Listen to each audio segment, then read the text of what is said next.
Stages on Life's Way is a philosophical work by Søren Kierkegaard, written in 1845. The book was written as a continuation of Kierkegaard's prior work, Either Or. While Either Or is about the aesthetic and the ethical realms, Stages on Life's Way continues onward to the consideration of the religious realm. It deals consecutively with each of the three stages or existence spheres of life, as Kierkegaard calls them, consisting of the aesthetic, the ethical, and the religious. While Kierkegaard favored the term stages earlier in his writings, we are not to conceive of them necessarily as periods of life that one proceeds through in sequence, but rather as paradigms of existence. In fact, the term existence spheres occurs more frequently than the term stages. The first section in the book is called Lectori Benovolo, which gives us some kind of context or background with regards to the pseudonym that Kierkegaard has used here. The introduction in this section is given by the binder called Hilarious Binder. He tells us how a gentleman sent him a book to be binded and published, but many months passed by due to some reason, and the gentleman who gave him the book to be binded and published passed away. The book remained with the binder, who forgot about it. Then the binder hired a teacher for his son to teach him how to write and read, and this teacher was a graduate in philosophy. This teacher saw this book at the binder's house and asked to borrow it. 3 days later, he came back to return the book and praised the book and wanted the binder to bind it because he thought everyone will benefit from reading it. So the binder binds it and publishes this book, which forms the content of Stages on Life's Way. Hilarious Bookbinder is the editor / compiler / discoverer of this work. Hilarious is from the Latin word meaning joyful or merry. This joyful bookbinder introduces himself, acknowledging the strangeness of a mere bookbinder being or becoming a publisher. Though it is difficult to understand Kierkegaard's genius here, it would seem that he is trying to blur the definition of authorship. What is a bookbinder doing publishing? Indeed, what is Kierkegaard doing publishing? Let us not forget also that Kierkegaard, true to the name Hilarious, is seeking to have fun as well. Now the second section in the book, called In Vino Veritas, a Recollection, starts with the words, "Such works are mirrors. When an ape looks in, no apostle can look out." William F.M., the pseudonymous writer of this section, starts with a discourse on memory versus recollection, reminding us of Plato's Philebus, called In Vino Veritas, a recollection, which means in wine, truth. He writes, "Remembering is only a vanishing condition. Through memory, the experience presents itself to receive the consecration of recollection. The old person loses memory, yet the old person has something poetic about him. Recollection is ideality, but as such it is strenuous and conscientious in a way completely different from indiscriminate memory. Memory is immediate and is assisted immediately, recollection only reflectively. This is why it is an art to recollect. Rather than remember, I wish only to be able to forget. But to recollect and to forget are not opposites. The art of recollecting is not easy because in the moment of preparation it becomes something different, whereas memory merely fluctuates between remembering correctly and remembering incorrectly. Both Kierkegaard and Plato alike see recollection as something inward and spiritual as opposed to memory. In Plato, one possesses the knowledge of something from a former incarnation, which does not yet know in this lifetime until one is properly stimulated by sensory data to recollect the buried information. This was Plato's theory of anamnesis. This section is a parody of Plato's symposium, and the banquet is yet again a symposium of speech makers created by Kierkegaard, some who had penned prior works of his. Each of the other portions of the Stages on Life's Way is in turn penned by a different author. The invitees to this banquet are Johannes the Seducer, popularized in Either Or, Victor Eremita, editor of Either Or, Constantine Constantius, the pseudonymous author of Repetition, and the young man who is the apparent author of several of the essays in the first aesthetic part of Either Or and appears in Repetition as well. Lastly, William Affam introduces the fashion designer. Thus, four of the five guests who deliver speeches here are pseudonymous authors already used in Kierkegaard's published works. Written as a contemporary companion to Plato's Symposium, the title itself is lifted from a famous Greek proverb referred to by Alcibiades in Plato's work. In wine there is truth, whether there is in boys or not. But the Stages on Life's Way is not just a tale of drunkenness for the sake of drunkenness. Stages is Kierkegaard voicing all of his fears, hopes, and questions regarding the opposite sex, and as always by doing so, the feelings of all men. The different personalities, the pseudonymous characters, each voice a different opinion that Kierkegaard has often pondered in hopes of finding an answer. He says, in Vino Veritas, because certainly there must be speeches, not just conversation, but there must be no speeches except in vino, and no truth must be heard except that which is in vino, when wine is a defense for truth and truth is a defense for wine. Now, as all guests arrive, they are greeted by perfumes and the strains of an orchestra playing Mozart's Don Giovanni.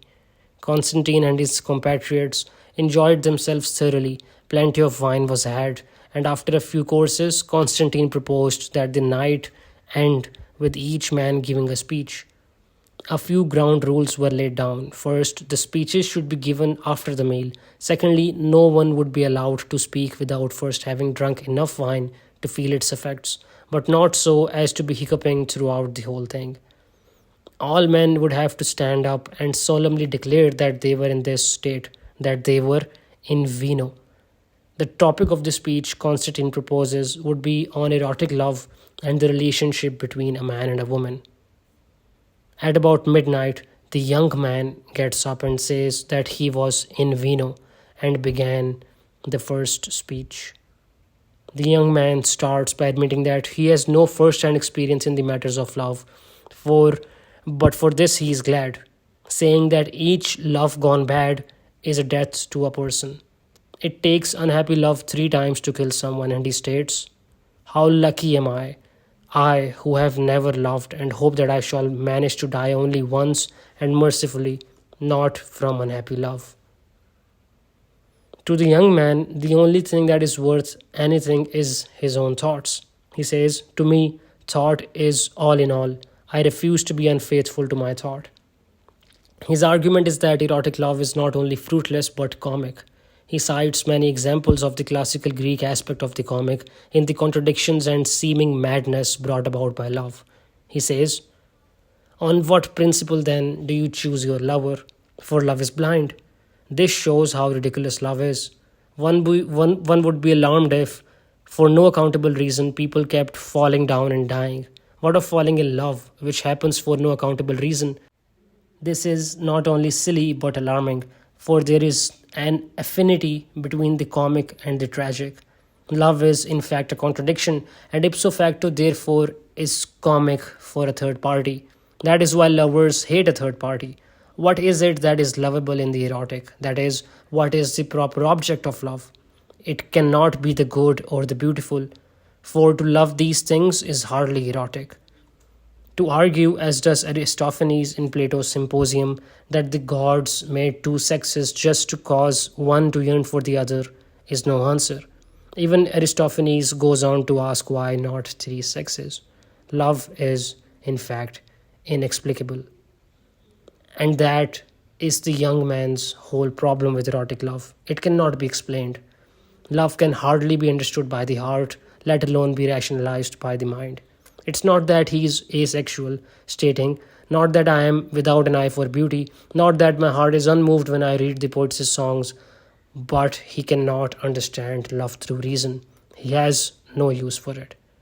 The young man says, "If love is ludicrous, it is just as ludicrous whether I find a princess or a servant girl. And if it is not ludicrous, then it is not ludicrous to love a servant girl either, because the lovable, after all, is the inexplicable. This, you see, is why I am afraid of love, But here again, I see a proof that love is comic, for my fear is of such a strange, tragic kind that it illuminates specifically the comic. He also says, I found the comic in the erotic reversal, whereby the highest in one sphere does not find its expression in this sphere, but in something totally opposite in another sphere. It is comic that erotic love's lofty soaring, that is, wanting to belong to each other for all eternity, always ends up like soft in the pantry, but it is still more comic that this conclusion of the matter is supposed to be the highest expression. In the end, the young man's worst fear regarding love is the possibility of bringing children into the world. He asks which brings the greater responsibility for its action, murder or having a child. He reasons that because murder is a finite act, with the murdered being dead and the murderer dying thereafter, that children bring the greatest responsibility. A child is a link in an ongoing chain that might go on for millennia. And he says, to murder concerns time, to beget concerns eternity. And with this, the young man sits down and ends his speech. After him, Constantine Constantius stands up and delivers his speech. Like the young man, Constantine is absorbed with his own ability to think. But unlike the young man who uses rationale to explore his own existence, albeit misguidedly, Constantine uses his rationale to test ideas and theories he has about people and life in general. His problem is that although he sees the absurd in life, he does not recognize it for what it is. To him, absurdity is nothing more than amusement, and Constantine is amused. He lives for one thing, seeing women contradict themselves. He lays awake at night thinking of new ways to look at women and their contradictions, but only in the aesthetic, only as something to be amused by. He too sees the erotic as the comic, for in his mind not only is love a contradiction, but women themselves are. He argues that because women supposedly constantly contradict themselves, that they cannot be viewed in an ethical light, because, as T.H. Croxall paraphrases it, when one considers the difference between her words and her meaning, she is a bundle of gibberish. It's a man's part to be absolute. Herein lies the ridiculousness of the sex situation. Jest here is not an aesthetic category, something merely to feel amused at and no more. It is an imperfect ethical category. It is a mistake to subsume woman under an ethical category proper, because ethics are absolute and make absolute demands. That is, ethics are serious. But woman never is serious and permanent. She changes constantly. There is only one opposite to the absolute here, and that is gibberish. But like the young man, Constantine seems to have missed the point rather badly, not with regards to women but in regards to himself. He is a textbook student, always looking at people's words from all sides and using that ability to condemn by literal significance women's statements. But this one-sided knowledge of women keeps him from having any meaningful relationships with them because they are terrified of him. The tragic aspect of Constantine Constantius is that the one person he cannot recognize in life is himself. He is too busy watching people and analyzing their words, and never gives consideration to his own existence. His name means complete fidelity, and Kierkegaard's irony is beautiful here. Even if Constantine were to be with a woman, he could never be true to her because he is not faithful with regards to his own existence. He associates freely with people, though only as an experimenter, seeking clarification of ideas and never stopping to see where he stands personally in relation to his ideas. He is all objectivity, all reflection, and no passion. That Kierkegaard had him throw the banquet is a wonderful and skillful irony. Who better to host an evening that revolves around passion and life for the moment than a man whose passion is reflection? After Constantine, Victor Andromeda stands up and delivers his speech. The young man saw the comic in love, Constantine, the absurdity of their words. Victor Andromeda sees worthlessness adored. To Victor, as with all who've spoken to this point, women are an enigma at best, that is, women in the Western world. He says, for my part, if I were a woman, I would rather be one in the Orient, where I would be a slave, For to be a slave, either more nor less, is still always something compared with being hurrah and nothing. Victor, as Kierkegaard notes, is now an existing individual, but even as so, he is not altogether running up to speed. While he may recognize his own existence now as opposed to when he edited either or, he is now having trouble recognizing the existence of others. Victor sees nothing more in women than worthless pseudo existence. Women of the West, according to him, have no reason to exist outside their function as a receptacle for men's gallantry and adoration.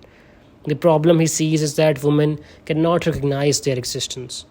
He believes that a woman encounters misfortune because at one moment she seems to have the utmost significance, and at the next moment she has none whatsoever.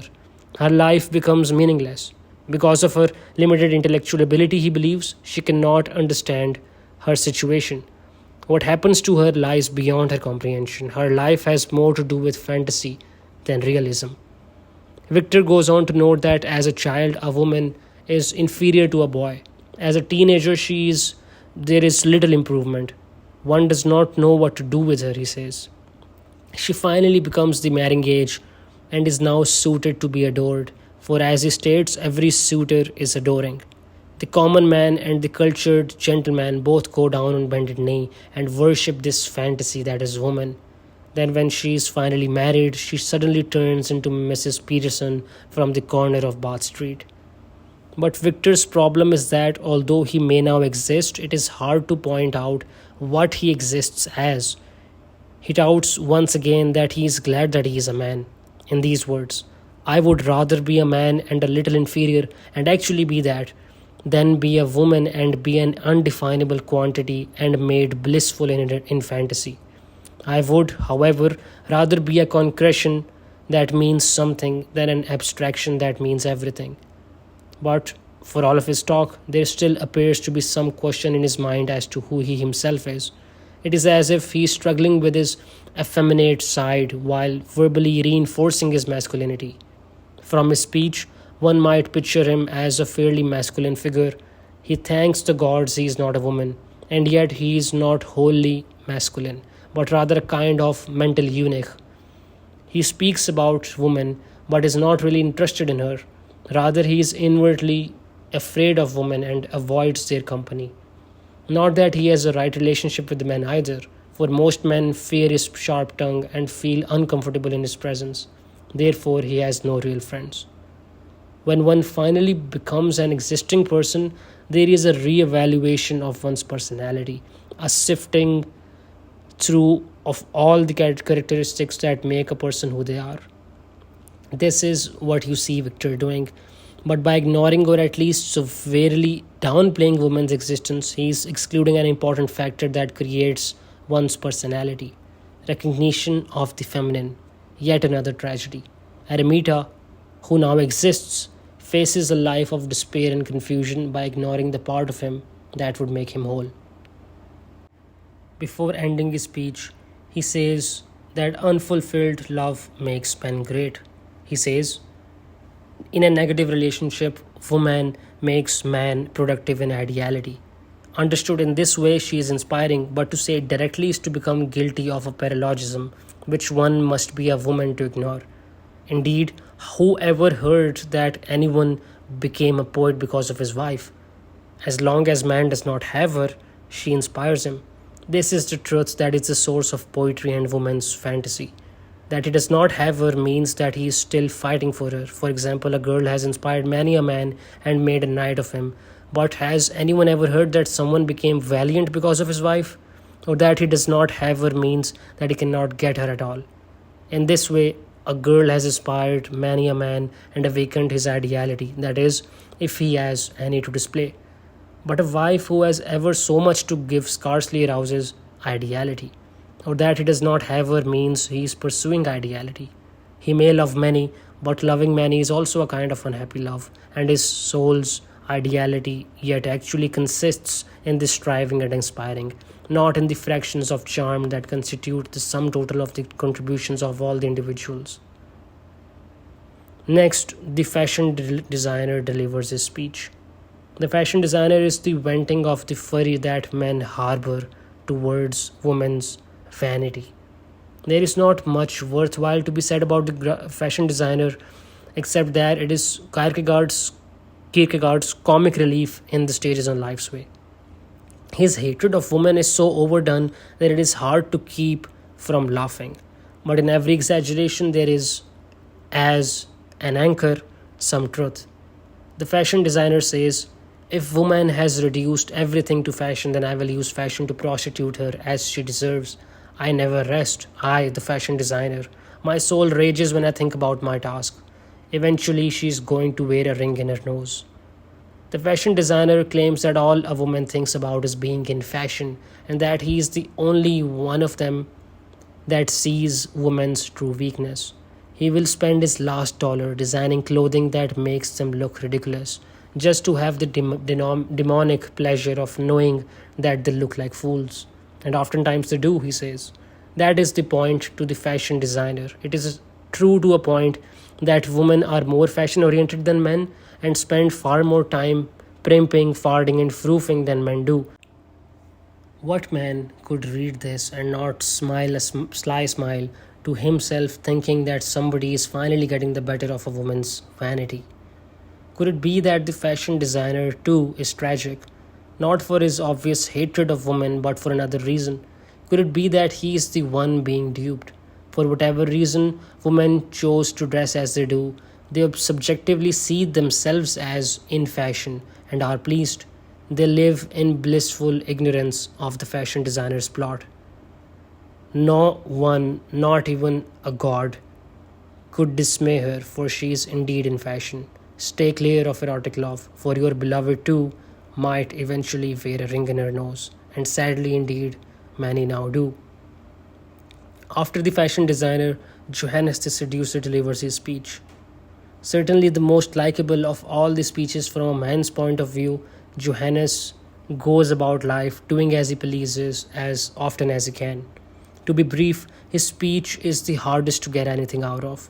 What man could see a problem in living a life, seducing women, and being able to justify it to himself with any sense of rationale? But there is. Johannes's problem is the same as Constantine's to a point. Too much objectivity. But Johannes's real trouble is that his subjectivity is almost at par with his objectivity. So where is the problem?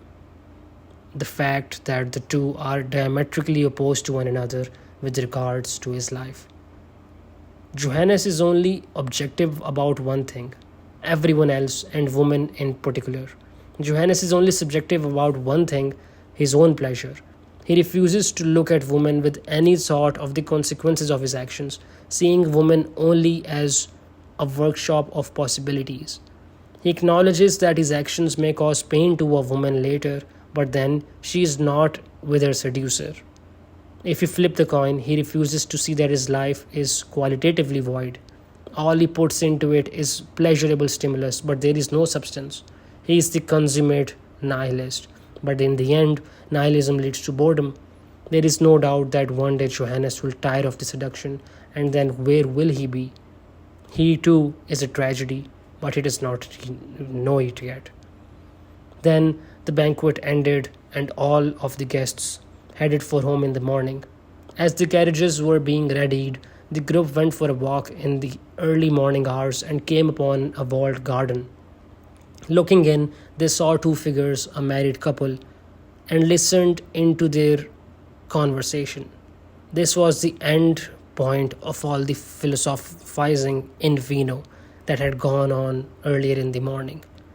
After all they said, all of the speeches, all of the reasoning, the group looked upon the married couple in silence. Watching the two, a silent thought prevailed itself upon the group. No matter how comic, irrational, or ludicrous it may be, it seems that love often does work. After a moment, Victor recognized the man as Judge William, the man whose private papers he had published as the second part of Either Or, and his young wife. After the couple had left the arbor, the group started to leave when they noticed that Victor had crept up to the veranda of the house and had stolen another of the judge's manuscripts. He said, "If I have published the others, it is no more than my duty to publish this also."